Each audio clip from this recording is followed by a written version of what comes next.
Chapter 2. "This is fucking ridiculous, Jack. What am I doing here?" the woman ahead of him said as they walked through the back entrance to Alonso's. "You're waiting to hear the opportunity of a lifetime. I figured that was the reason you were walking so fast." The woman didn't bother holding the door for him, and it slammed in his face. She immediately regretted the decision, but there was nothing to do about it now.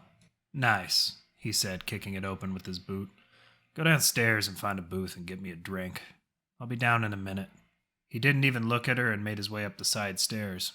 Janet watched as his legs leaped over steps in sets of threes. Though he was old, he still moved like a young man. She decided to take his advice. Jack might have been a bit oppressive in asking for favors, but he was the closest she had to family, an uncle. It had been almost 2 or 3 years since she had been in Alonso's, but little had changed. Janet followed the circular stairs down to one of the darker corners of the club and did her best to cut through the drug-addled dancers, bass fiends, and those lost in the flurry of lights. After she finally cut her way through the sweaty mess of human garbage that inhabited the dance floor, she remembered why she hated the atmosphere of clubs. Janet approached the bar, looking for something strong enough to blot out her anger. "Hey, barkeep! Yeah, you!" A bartender made her way over to Janet. "Yes, what can I get you?" "Scotch, 2 glasses," Janet replied, throwing a few paper notes on the bar top. The bartender quickly grabbed the 2 glasses from behind her and filled them both to the brim with the liquor. "It's not watered down, is it?" Janet asked as she held the glass up to a light. "I grab the one we refill every night, just for you," the bartender replied. Janet shot back the drink. She could feel the slight burn at the back of her throat and the woody taste on her lips. Whatever it was strong. "Another?" the bartender asked. "That and your time," Janet replied, throwing a larger note on the bar. "I've got time and more," the bartender said as she grabbed the note and set it back in her pocket. "I'm back in town after a stint in Mass. I've been trying to find out if anything has changed since I left," Janet started. Well, you'll want this first," the bartender said as she began pouring Janet another glass. "Local communities are being wiped out. Morrison has upped the amount of patrols in the wastes and surrounding areas. We're starting to see more people come to this district, but there's no place for them to stay. The way I've heard it, the dead zone states are the same way. Not a lot of news coming out of the other states these days, though. Those are Morrison rumors. Smart groups are plenty fine, but no one hears a lot of news because the locals like it that way. The last thing they want is Morrison to roll out a few tanks for a recruitment drive," Janet said. "That makes a bit of sense, then. The way he's been using soldiers here makes everyone think he's ready to start blood boil again," the bartender added. Janet lifted her glass and took a large gulp, letting the alcohol burn in her throat. "Do tell." "S4 got hit hard the other day. There was a big clash between a new rebel group and the Marines. The Marines lost a couple of APCs and some men, but the rebels lost a few people too. Jack had already mentioned the recent attack and losses, but an entire section coming under attack was big news." "What happened after the skirmish?" Janet asked. "Well, the rumor was that Morrison's kid led the attack. After they retreated, the man himself sent out another tank and a platoon worth of soldiers to start tearing down the place." "Scorched earth," Janet muttered. "Top me off, will you?" "Where were you in Mass?" the bartender asked as she refilled Janet's glass. "Revere. I was picking around ruins and looking for answers in the wastes. Why?" "I have a cousin who lives in one of the communities up there. Wondered if you'd seen anyone like this?" The bartender held up an old photo of a young man. Janet could see the resemblance. "You're Owen Gregg's cousin? World's getting smaller all the time." "He's still alive?" The bartender did not hide her elation. "Yeah, he's heading up one of the trade communities up there. They do some good deals with food. Crazy man has his own grow-op based out of an old football field." "You have no idea how good that is to hear," the bartender smiled. "He's about the only family I have left. I appreciate you telling me that." Janet replied by giving the woman a nod, grabbing her glasses, and disappearing back into the crowded dance floor. "Pretty thing you have behind the bar, Jack. How much did you pay your cousin?" Janet asked, sliding his glass across the table and taking a seat across the booth from him. "That hurts, Janet. She's not working to pay off any debt. She's smart, quick, and she earned her position," the old man replied. "Well, she certainly knows a fair deal about local events." She watched as Jack drained his glass while she let hers be for a moment. "One ambush and they lose 2 members of their team? What kind of half-cocked team are you trying to throw me into?" "Actually, they set up the ambush," Jack started. They took out more than they intended, and Morrison responded by hammering them for it. They've only got scavenged armor and weapons compared to that prototype rifle you've been lugging around. Who's in charge? Janet was already growing impatient with his answers. A born and raised waster. He's been leading attacks against Morrison's soldiers. He and his team have been successful, too. I took interest and figured I'd give them some backing. Janet's eyebrows raised. When Morrison finds out, he'll murder you and everyone you've ever associated with. You're playing with more than your own life here, Jack. Of course. Better to run off into the waste chasing answers that are 10 years dead instead of getting the revenge you so desperately want. The kind he deserves. A waitress came over and refilled Jack's glass while Janet sipped her own. She wanted to ignore him, but her blood was on fire. She could have reached over the table and struck him, but she just kept drinking, hoping the old man would get to the point soon. It wasn't the answer Jack wanted, but he could tell she was curious now. They're an interesting bunch. Alex is in charge, but relies on his friend Elias for counsel. The rest have skill sets that make them useful when working in unison. You know I'm only interested in the endgame. I'm not going to go on food supply runs and raid convoys for spare ammunition. I can do that shit on my own. Look around you, Janet, Jack explained, extending his arms. Do you really think I need money, food, and supplies? I wouldn't bring you in if this was a simple arms raid. I don't know, Uncle. You could be senile and needed somebody to talk to that isn't a drug-addled 20-something nobody. Janet pounded the rest of her drink, tossed the glass on the floor, then leaned back and kicked her boots onto the table. Jack watched as she reached into her flight jacket for a cigarette. At that moment, he knew she was most certainly her father's daughter. Did you find what you were looking for in Boston? Jack asked. Janet's jade eyes went wide as she lit her cigarette. She looked up at him and pulled it away from her mouth, letting a plume of smoke hang above the booth. I was up north, but I didn't go anywhere near. Are you really going to try your bullshit with me? He interrupted. I remember that fire in your eyes when you left. I almost wish I hadn't made finding your father's old journal so easy. Besides, it's not like you're hiding your trophies. Janet turned her head from him.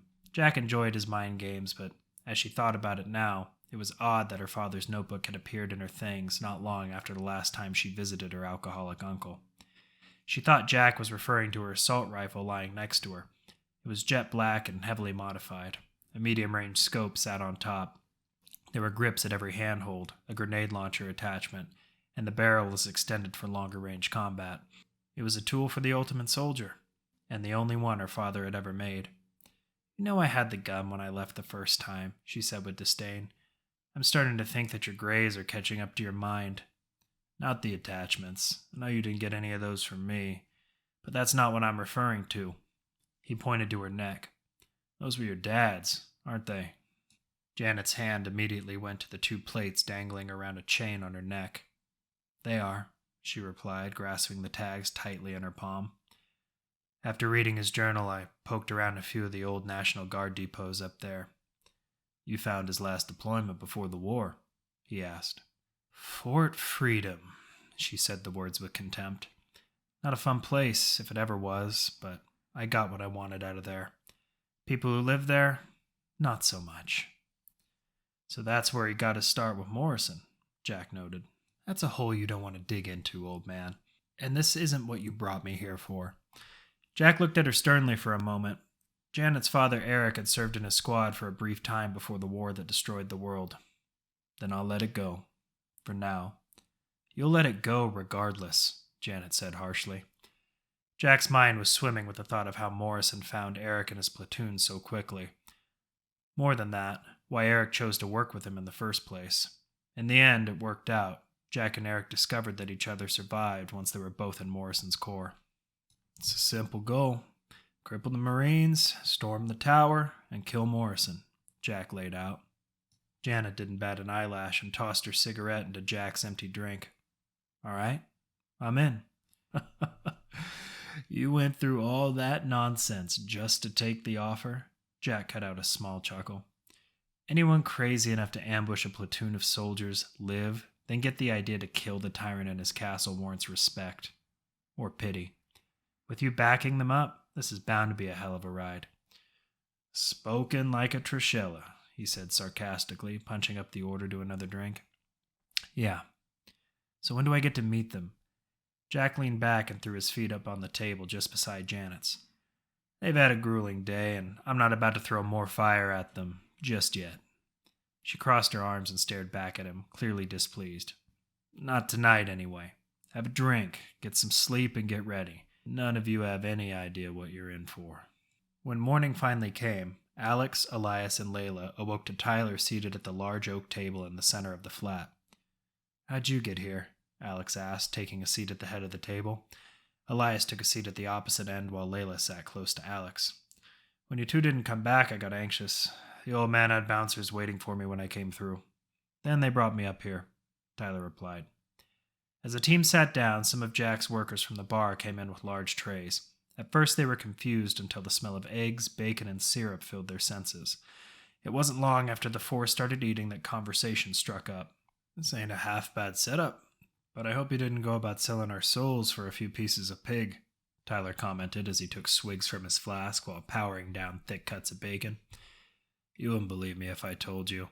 I'm not sure I believe it myself, Alex said as he pushed his plate aside. What do you mean? Tyler spooned in another mouthful. He means one night in a comfortable place doesn't mean we're safe. You should be ready for anything, Elias answered, piping in from across the table. Fuck off. You don't need to remind me of the shit we're in. Just tell me why we're still here. This could be a setup after all, Tyler said, banging his fist on the table. Alex didn't bother getting angry when bottling it up was easier. Elias had seemed unconvinced of the old man's scheme the night before, so letting him argue with Tyler was easier. Layla's still alive. He could have killed her after he befriended her, or taken her hostage. And there isn't any poison in your bacon, just in your damn flask, Elias said, sliding his plate across the table and kicking his feet up on the desk over reports and important papers. He pulled a cigarette from his jacket and put it in his mouth. And this is mine, he finished, lighting the hand-rolled smoke. Oh, yeah? And what fucking stallion did you ride it on? You haven't said a fucking word to anyone except Alex since we've got here. And now you think you can tell me to be ready? I've been fucking ready since before Van died, and I'm not going to get killed sleeping in a bed without knowing what the fuck is going on, Tyler yelled at him. You're too deep in drink to understand where I'm coming from. I only wanted to remind you to stay alert, that's all. That shit is rotting your skull from the inside out, Elias said before blowing smoke rings and waiting for Tyler's response. The other man just threw up his hands and slouched back in his chair. There was silence for a while, but it was broken up when Jack barged his way into the apartment. Well, don't all get up to greet me at once. Glad to see you're all settled in. Jack grabbed the closest chair he could find, which was almost opposite of Tyler. In his hands, he had a glass of brown liquid. We're getting it sorted, Alex said, taking a drink from his own glass, though it was filled with orange juice. Good. We need to get to work immediately because there's a specific time frame to get everyone and get back to dealing with Morrison. We already spoke a bit about Miss Trishella. She met up last night and she's interested, Jack explained. Another hothead, Alex said, tossing Janet's file across the table. So much for our life expectancy with this bunch. Yeah, well, throwing myself in with a bunch of fucking idiots doesn't increase mine. The new voice came from the doorway where a woman now stood. Her arms were folded and black hair fell to her shoulders, her jade eyes glimmering in the dim lighting. And this, lady and gentleman, is Janet Trishella, Jack introduced, extending an upright palm towards her. She certainly knows how to make an entrance, Layla said. I prefer muzzle velocity, Blondie, but Jack says I have to play nice, Janet said as she moved towards the table and then sat beside Elias, who hadn't even given her a look since she walked in. Nice gun. Think you can handle that against a few platoons? Tyler asked as she took her seat. Janet reached down for the rifle and plopped it on the table, aimed straight for Tyler.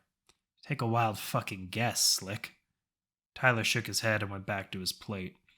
Janet took her gun off the table and looked back over at Jack. Good. I'm glad we're all acquainted now. The next two on your list are Otto and Tommy. They're going to take a little bit more work to get, the old man started as he held up his glass close to his chest. But we're going to have to split up with what we have. They're both in delicate and time-sensitive situations right now, and we need them both. What kind of delicate situations are we talking about? Alex asked. Well, Otto's in prison in what used to be Liberty State Park, Jack stated, sipping from his glass. We're going to get a few of you in there loudly to get him out. Tommy, on the other hand, is driving for a group that's attempting to steal from one of Morrison's banks. If you didn't know, old John keeps more than money inside those vaults, so if you see anything special, I'd take it with you.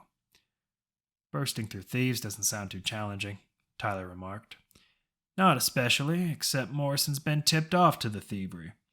He's quick to put down any threats that get through the well-to-do's grapevine, especially when it involves their money. You can expect military jeeps with heavy weaponry. Chain guns, most likely. Our guy is walking into an ambush? Alex asked. Driving. You see, that's Tommy's specialty. He's a wheelman, a pilot, and I'm sure he could operate a boat if we needed him to. Now, I've followed your work, but I don't run your team. I need to know who's suited for what so you don't get yourselves killed before the shooting starts, Jack said. Alex turned his head and saw Tyler snickering to himself. Then he looked over at Elias, who gave him a quick nod. Elias and Tyler want to bust into the prison. Tyler can open doors for you if you don't mind them blasting open, and Elias can sight down anyone who gets in their way, Alex said. Well, that's exactly the kind of finesse we'll need in getting a man like Otto. This is a well-locked-down prison. That leaves you and Layla to go get Tommy. Once you do, the three of you will come to extract us. Right around then, we should be escaping the prison. All right. I gather Tommy already has a vehicle. What are we going to use? Alex asked. Jack smiled. I understand you're something of a wheelman yourself. Everyone apart from Janet and Jack let out a small laugh. Yeah, something like that, Alex replied, grinning. I have a surprise for you. Something you'll like without having to go through the trouble of stealing it. Jack reached into his pocket and produced a single key, and then tossed it across the table, which Alex caught. Bullshit, Alex said under his breath. Being an ex-Marine has a lot of benefits, Jack said, letting out a laugh. What is it? Layla asked, leaning in over Alex's palm. A GTO. That's impossible. Everything was blown to hell in the war, Alex said, confused. I got a good shot at the loot as far as salvage went. I found a 69 frame and slowly began to restore it on my own. It wasn't cheap. I'll bring her back in one piece, Jack. Oh, well, even if you don't, I got the parts to fix up minor damages. Just don't fucking roll the thing, and I'll keep her running. The old man set his now empty whiskey glass on the table and then turned to Janet. Why don't you explain some of the materials you brought along for the team, Jan? Call me Jan again, and I'll be using them on you. We've got your standard rifle attachments, extended magazines, and a few select knives. It isn't much, but between Morrison's prison and the bank, we might find ourselves an armory worth of gear. Now, the weapons and ammo we can steal are self-explanatory, but I'm willing to bet he has a database in there too. If I can get into the main computer, I might be able to find our guy faster, Janet said, inviting herself along. The computer is probably carrying local data, marine patrols, the latest news, or maybe even shipping manifests, Layla added. And if there's a shipping manifest, we can use it to trace an address to a real armory, Janet said, kicking her feet up. How do you plan on getting out of there alive after the guards know you're there? Alex asked. I'm working on an idea, Janet replied. For now, it's move faster than the guards and kill them if they get in our way. Fancy yourself a prison break, lass? Tyler asked, leaning over the table. Fancy yourself a broken nose, drunk? Janet asked as she reached into her flight jacket and pulled out a pair of sunglasses. She caught Elias watching her slide them on from the corner of her eye. Janet felt the need to embarrass him in that instant, as she would do with anyone else, but she held back and let a faint smile show. The heist is within the hour, so you two need to leave now, Jack pointed at Alex and Layla, though Alex seemed reticent to stand. You're gonna have to swallow your pride and let me point the way, Alex. Otherwise, you and your group should just go back to that blown-out hole in the wall you call home. Tyler stood up, ready for a scrap, but Alex waved him off. He's right, Alex said as he moved over to Layla, who was already at the door. Let's move. All right, so what explosives are you giving me to work with? Tyler slurred.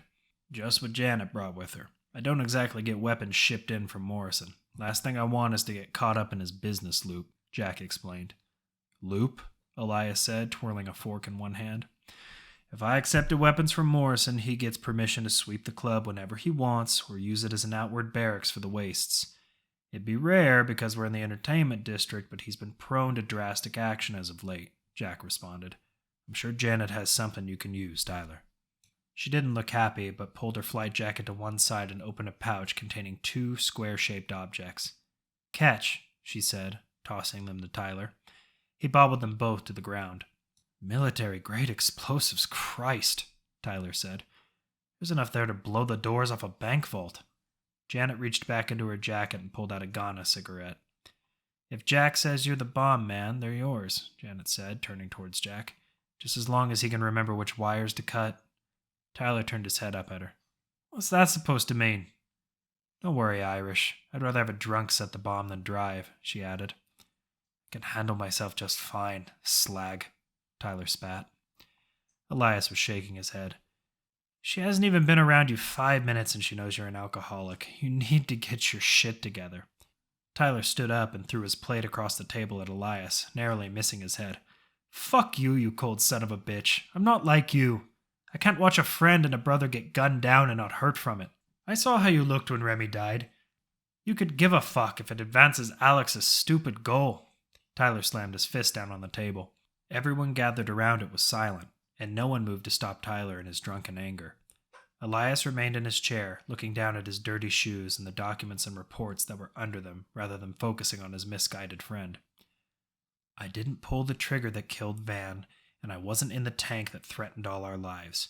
You're standing at a table full of people who want to get back at Morrison just as much as you do, but you're putting the blame on me. You and I both know that won't help. What will help is you backing off on the alcohol and picking up your gun to give these bastards some payback. Tyler stood still, but looked back silently at the man he'd fought and killed with for the past 5 years. Tyler, Jack finally decided to speak up, tired of being interrupted by this nonsense. No one's forcing you to be here. I have a list full of ready and willing ex-military and mercenaries, all of whom want to kill Morrison. You're here because you're with Alex and his team. Don't become a liability. Tyler's eyes went wide for a moment. He saw Janet behind the old man, her hand laid over her rifle. And if you break another one of my fucking plates, I'll throw you out the hell chopper, Jack said in a lighter, more joking tone. Hell chopper, Janet said, surprised. Jack finished his glass and set it on the table. Follow me, he announced, rising from his chair. We don't have long if we want to get Otto out of prison. Elias glanced over at Tyler, who just threw up his arms and followed along behind Janet, who was completely focused on the fact that Jack had an operating hell chopper.